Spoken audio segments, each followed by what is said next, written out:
Glad to see everybody. I get a chance to get this thing started.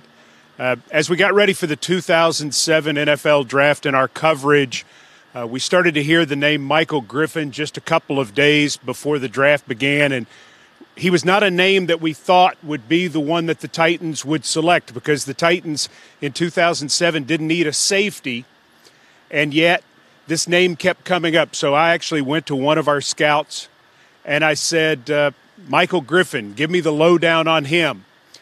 And the scout was kind enough to share just a simple phrase. He said, well, all you need to know is this guy is a player. If we take him, it's because the guy is a player. And that's a term that a football guy can share with a non-football guy like me, and that we can all completely understand.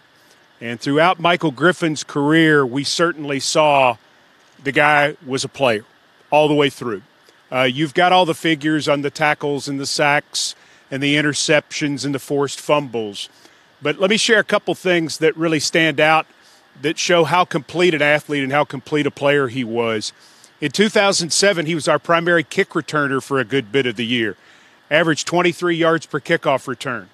He's one of the best special teams coverage guys that we ever have, that we've ever had. And as a matter of fact, in his first couple years, he led us in tackles in a lot of games. Actually had a game in 2007 where he had 6 special teams tackles in one game. Had a couple of block kicks in his career. Always stood out in everything that he did on the field. And our controlling owner, Amy Adams Strunk, wanted me to read a statement from her that we'll share with everybody. She said, I want to thank Michael for his 9-year tenure with our organization. He was such a dependable player for us during his time here, missing only 3 games over 9 seasons, and he was always among our leading tacklers. His play earned him 2 Pro Bowl selections and the respect of his teammates. Michael was also invested in our community, finding ways to make a difference. I want to wish him and his family the very best in retirement, and I look forward to seeing him at our alumni events in the future. I want to take just a second to mention something important about Michael off the field. He was one of our great guys in the community throughout his 9 years with us. Titans Caravan, hospital visits, school visits, season ticket member events. Many of you had a chance to see all of those. But to those who worked with him here at St. Thomas Sports Park, the guys who are non-football like myself, Michael was also very special in a different way. He came through for us time and time again when we needed help doing our jobs. You need an autographed football for something late. You need an interview for a feature that you're doing. Meet somebody outside to take a picture with a sponsor or a young fan. Anything that you needed done, you could go to Michael Griffin and he would help you. He wasn't just a football player. He treated everyone like a coach or like a teammate. He treated everyone with kindness and respect. And in the eyes of people who work here, non-football, that makes you a big-time professional. We're lucky to say we have a lot of players on our team like that right now. I'd like to think that Michael Griffin is a huge reason that we have that, because he set a sterling example for how you conduct yourself on the field and how you conduct yourself off the field. So it's my honor on his last day as an NFL player to welcome someone who at this moment becomes a Titan for life, Michael Griffin.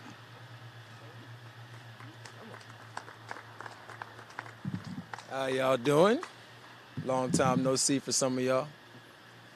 Teammates right there. IG, where's it going on? Snapchat? Whatever it is. Cool. But first and foremost, I want to say thank y'all for coming. Know it's kind of short notice thing, but again, I can't thank, the fans, can't thank my teammates, especially the ones that's here today. Can't thank the Adams family enough just for giving me this opportunity 10 years ago when they drafted me and gave me the opportunity to play for this great state of Tennessee, to step foot out there, which was LP Field, now Nissan Stadium. Man, those was blessings. Those was days that, it's days that a lot of people, wish and dream and wake up each and every day to be able to step foot on that field and represent and wear those colors with pride and give it all you got. And I was one of those guys that was able to go out there and step foot on that field for so many years and play with a bunch of great guys that I feel became family over the years of playing with them. But again, I mean, today's just a great day. Even when I left to the Minnesota Vikings, which is a great organization, and Carolina Panthers, also a great organization, same time, I always felt like I was still a Titan. I was always cheering my guys on, always texting them, you know, somebody went down, ask them how they were doing and keep their heads up. Somebody was released, whatever it may be. You know, I always stayed in contact with those guys. So, again, I mean, I can't say nothing. You know, thank y'all. You know, just thank y'all. That's probably all I can really say is thank y'all, because it's a blessing, and I'm so thankful to have that opportunity for the last 9 years to play for this organization. Man, it's just, I think it's where it all started, you know, to close that chapter in my life of playing the game of football since I was, I think, 8, 9 years old, and now to, you know, start the life after football. Still always going to be a fan and watch my guys and support the guys that played here for this organization and support the organization 110%. But I think this was something that I always said, you know, when I turned 33 years old, I always wanted to retire a Titan. When I signed my second contract, I wanted to get through that and end my career here. And, you know, it was a blessing to be able to come back, sign a one-day deal, and come back and then retire a Titan. How long did you think you played when you first showed up here in 2007? You know, you always look at those numbers of how long, you know, these guys stay in the league. I remember just sitting in that locker and watching, you know, the numbers staying the same, but those last names on the back of those jerseys was always changing. And it was just one of those things that, you know, every day, you know, whether it was an injury or whatever it was, try to do my best to get out there on the field and show the team that I was willing to you know, put my body and give it all I had for my teammates and for this organization. And, you know, you never know. You never know when your last play may be. But, again, to play 9 years, I mean, that's sometimes that's unheard of. You know, a lot of guys that I played with, especially at the University of Texas, you know, a lot of guys never made it that long. So it was a blessing, you know, to be able to go out there and do the right things, whatever you had to do to get out there on the field. And, you know, again, the training room staff, Coach Watterson, you know, thank him for what he did while he was here. You know, he did everything he had to keep us on the field.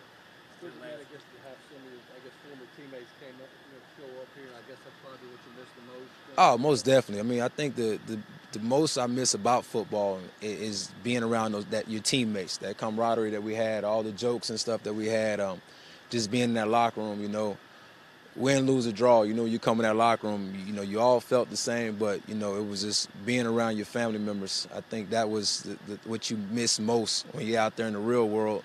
You know, just if y'all want to know what it feels like when you're out there on the other side, when you're looking in. But, again, I mean, it's you know, you got those days where, you know, you just want to talk to you guys. You know, you pick up the phone, give them a call, shoot them a text, ask them how they're doing, check on things and stuff. But, I mean, that's the thing I miss most is being around the guys that were here.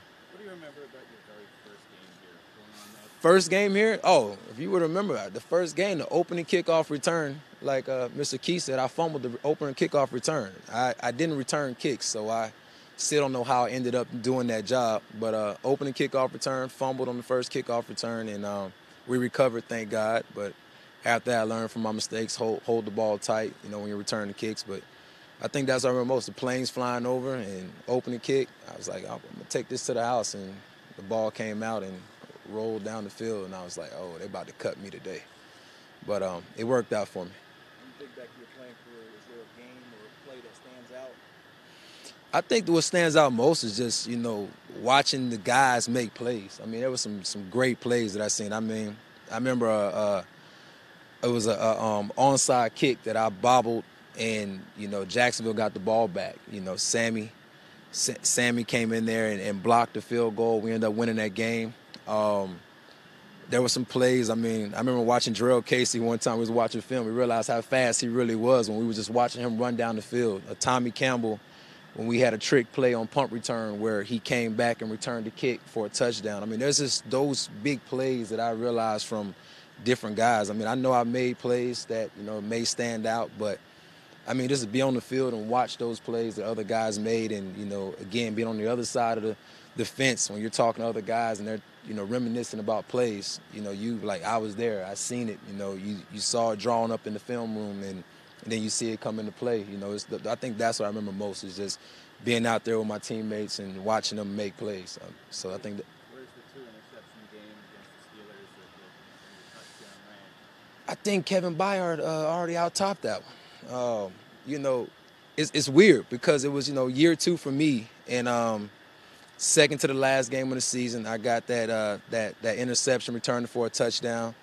And watching this year versus Jacksonville, that last game, I mean, he had the one interception already, then he got the second one, and then he got to 8. So now I remember that play, but then it was kind of like deja vu when I'm watching it. But again, I mean, he's a great player that I enjoy watching. He makes a lot of plays, makes a lot of quarterbacks pay for the putting the ball in the air, trying to go deep on him. But he's very exciting to watch. And and again, like the rest of the defense that I enjoy watching, that's the one thing I enjoy watching the defense and watching those guys go out there and ball out. How much pride, I guess, you take in your durability, playing as many games as you did without missing many? I mean, it was the good things. I mean, it wasn't. I didn't really look at them as real serious injuries. I mean, the torn labrum, I was able to still play through that. But I mean, I feel like you still got your legs, your knees and your ankles, your ACL, whatever it may be. You can still get out there on the field. And, I was blessed to not really have too many of those injuries. Maybe a nick and knack here or there, but it was nothing that was able, that caused me to have surgery in my season right away. Can you sum it up for one last time?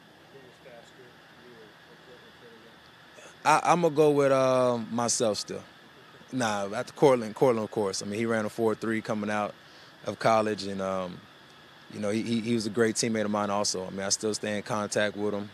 The way he played the game each and every time, I mean, he's a great guy off the field, very amusing. But on the field, I don't know who that guy was, still to this day. Is it weird to look around and see the guys you played with that you guys are all done now? I mean, it lets you know how old we really are. You see right here, I got all the gray and stuff in the beard. So, yeah, I mean, you look at all those guys that, you played against. I mean, I spoke to Keith Bullock earlier today, Cortland, Chris Hope. I mean, the list goes on. David Thornton being over at Indianapolis right now. Nick Harper, I used to run into him all the time. I mean, you see all those guys, and you realize, man, I used to play with y'all. And now it's like, I'm done now. And now you look at some guys that are still playing that you're just like, wow, y'all are still playing. I play with you, but then they're going to be playing with the younger guys, and guys are going to be looking at them the same way that I was looking at those guys. So it's like a brotherhood that continues to go on, and each and every year when the draft comes around, you're inducting more people into this brotherhood, this fraternity that we have. What's next for me right now? Gigi's Cupcakes. Me and Brian Arakpo, we got open right now. That's what's going right now. But right now, just being a fan of my kids. They're all playing sports, supporting them. There you go. Supporting them.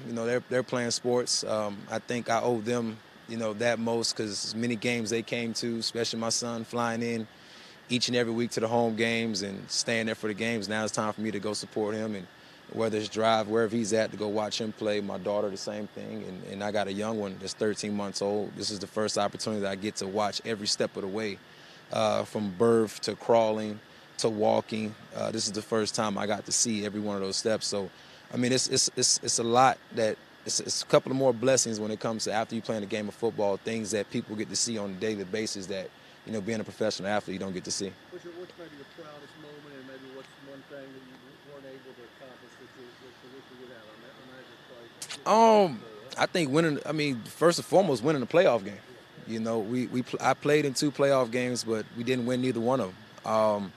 And then from that point on, it would have been winning a Super Bowl. But that's the first thing you have to do is when you get to that postseason, it's a new season, and it's a 1-game elimination. And that's the one thing, the first 2 years we couldn't do. One year we was the top of the AFC. We played Baltimore at a home game.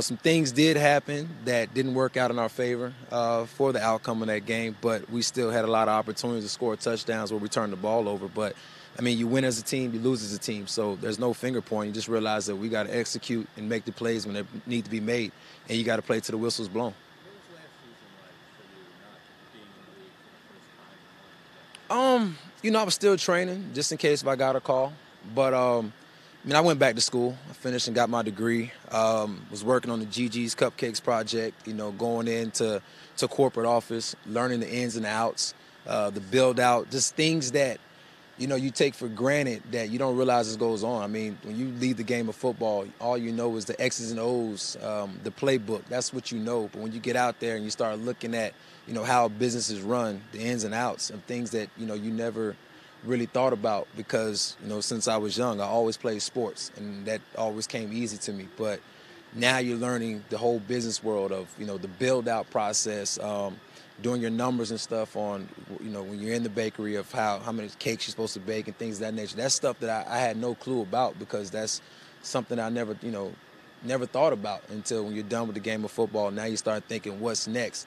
And being a 32-year-old and still, knock on wood, a long life ahead of you, you gotta keep your mind busy and keep going. So that was one of the things that I started focusing more on is just learning the business world. Somebody, I went back to UT, yes, got my degree.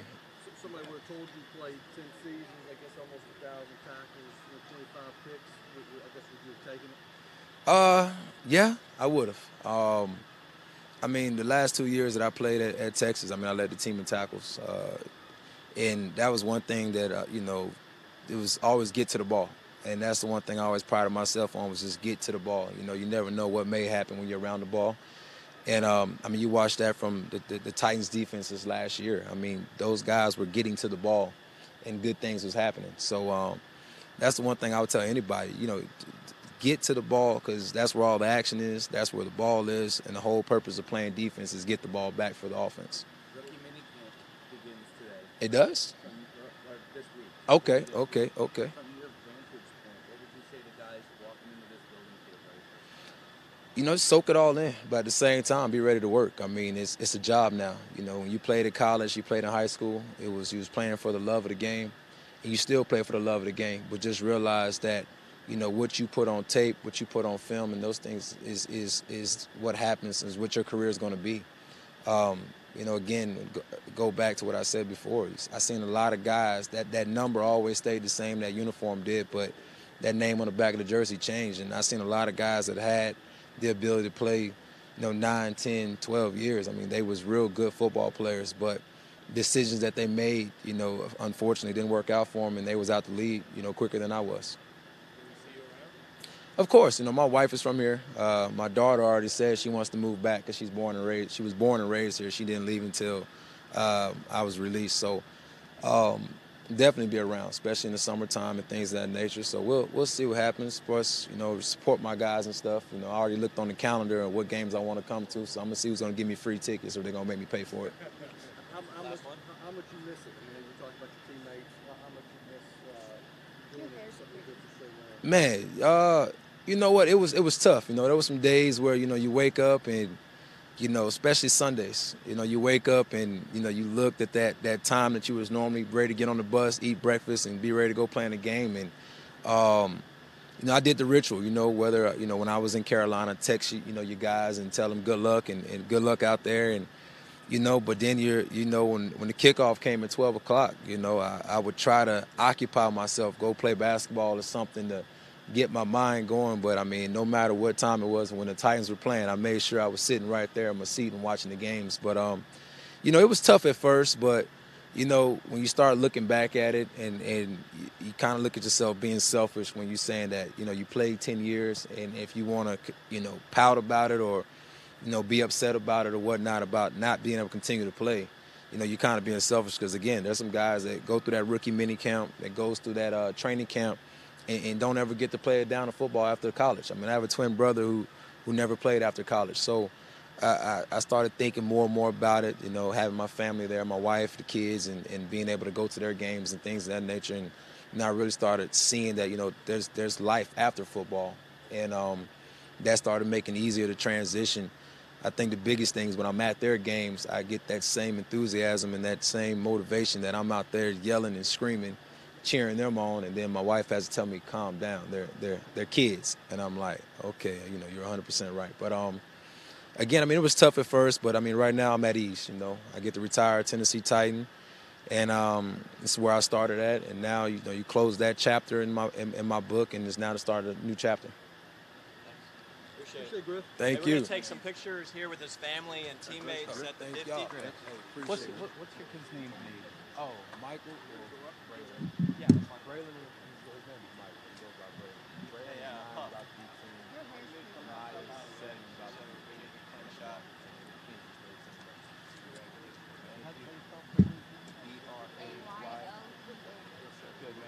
Hello. Hello. Hello. How old are you? Hello. I'm 7. How old is your 7-year-old? What's your 7-year-old sister's name?